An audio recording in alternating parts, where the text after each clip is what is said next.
boa noite. Terça-feira, 28 de outubro. E esta é a escalada de hoje. O Rio de Janeiro vive um dia de guerra na operação policial mais letal da sua história. Saldo do confronto: 64 mortos, 81 presos e o uso inédito de drones armados pelo crime. Em Brasília, a defesa do ex-presidente Jair Bolsonaro recorre no Supremo da condenação por tentativa de golpe. E nos Estados Unidos, o Senado aprova uma medida para reverter as tarifas impostas por Donald Trump ao Brasil. Começamos pela principal notícia do dia, a tragédia no Rio de Janeiro. A cidade amanheceu sitiada para o que as autoridades chamaram de Operação Contenção.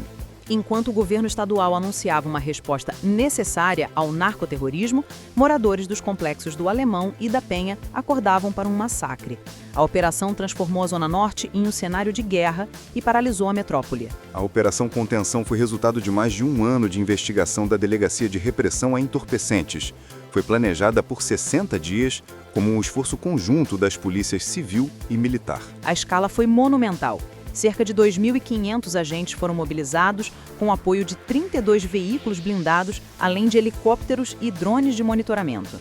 O objetivo principal era cumprir centenas de mandados de prisão e de busca e apreensão. A meta era frear a expansão da facção criminosa Comando Vermelho. Entre os alvos estavam criminosos de outros estados, incluindo 30 membros da facção vindos do Pará, que estariam escondidos nas comunidades. Ao final de mais de 12 horas de confrontos intensos, os números consolidaram a operação como a mais letal da história do Rio. O balanço oficial confirmou um total de 64 mortos. Desse total, são 60 suspeitos e 4 policiais mortos em combate. 2 agentes da Polícia Civil e 2 do Batalhão de Operações Especiais Policiais, o BOP. Além das fatalidades, a operação resultou em 81 prisões e na apreensão de um arsenal significativo, pelo menos 93 fuzis e uma grande quantidade de drogas. O custo humano se estendeu aos feridos. Pelo menos outros 2 policiais foram baleados. 3 moradores foram atingidos por balas perdidas e foram socorridos no Hospital Getúlio Vargas. A operação de hoje foi marcada por táticas de combate que mostram a escalada do conflito urbano. As forças policiais usaram blindados e aeronaves, mas o Comando Vermelho respondeu com um método inédito e alarmante: o uso de drones armados.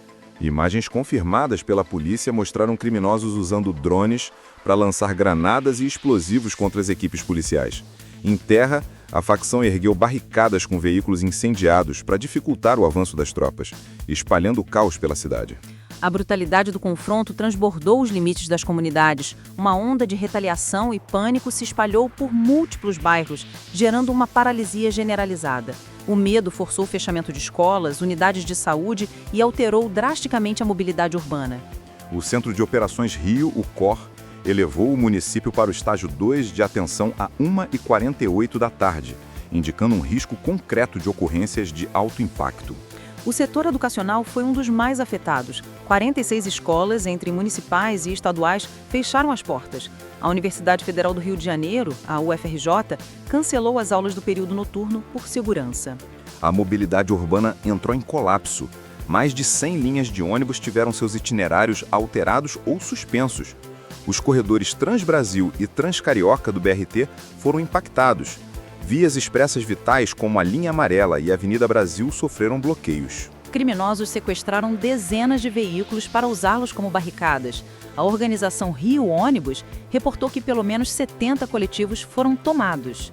O atendimento básico de saúde também foi interrompido, com 5 postos fechados na região. Para os moradores das comunidades, o dia foi de terror. Presos no fogo cruzado, eles relataram desespero. Glória Alves, uma moradora de 65 anos, descreveu o horror de ser acordada por uma rajada de tiros. Tantos tiros. Foi horrível. Ativistas e lideranças comunitárias expressaram indignação. Raul Santiago, do coletivo Papo Reto, classificou o evento como um massacre, um marco brutal na história desta cidade. O jornalista René Silva, fundador do jornal Voz das Comunidades, argumentou que a estratégia de confronto direto é falha. Ele afirmou, e eu cito: "Isso não resolve o problema. O problema do crime no Rio precisa ser combatido em outros lugares, não apenas nas favelas. Isso não é uma luta contra o crime, é uma luta contra a pobreza." Vamos agora analisar o contexto e a repercussão dessa tragédia. Com 64 mortes confirmadas, a ação dessa terça-feira estabeleceu um novo e macabro recorde. O número de 60 civis mortos apenas hoje representa 1/5 de todas as vítimas fatais em operações policiais ao longo de todo o ano de 2025, segundo dados do Instituto Fogo Cruzado. Para colocar em perspectiva, a operação de hoje, com 60 mortos, supera em muito as operações anteriores. A do Jacarezinho, em maio de 2021, teve 28 mortos. A da Penha, em 2022, teve 23. E a do Alemão, em 2007, teve 19 mortos. Especialistas e organizações de direitos humanos foram unânimes em condenar a operação. Termos como banho de sangue, massacre patrocinado pelo Estado e chacina foram amplamente utilizados. Críticos apontam que a estratégia é uma cortina de fumaça. Segundo o sociólogo Luiz Flávio Sapori, essas ações são ineficazes porque matam membros de baixo escalão que são facilmente substituíveis. Ele diz que é um espetáculo de força que expõe a população ao risco, mas não desmantela o poder criminoso. O Marielle Franco Institute classificou a abordagem como uma política de extermínio. A Comissão de Direitos Humanos da Alerj já oficiou o Ministério Público e as polícias para cobrar explicações. O evento rapidamente escalou para uma crise política. O governador Cláudio Castro defendeu a operação, classificando-a como uma resposta ao narcoterrorismo, e solicitou ao governo federal a transferência de 10 detentos para presídios federais. Em contrapartida, o ministro da Justiça, Ricardo Lewandowski, afirmou que o governo federal não foi consultado e nem recebeu qualquer pedido de apoio para a realização da operação, que ele descreveu como sangrenta. Uma reunião de emergência foi marcada para amanhã entre ministros federais e o governador. A operação também ocorreu em um momento estratégico. O Rio de Janeiro está a poucos dias de sediar eventos internacionais de grande porte ligados à COP30, como a cúpula de Mefeitos C40 e o prêmio Earthshot do príncipe William. A narrativa do narcoterrorismo surge como justificativa para uma limpeza do terreno, precisamente quando os olhos do mundo se voltam para a cidade. Um padrão que lembra as ações de segurança antes das Olimpíadas de 2016 e da cúpula do G20 de 2024. Enquanto o Rio vivia sua crise de segurança, o dia também foi marcado por desenvolvimentos cruciais em Brasília e no exterior.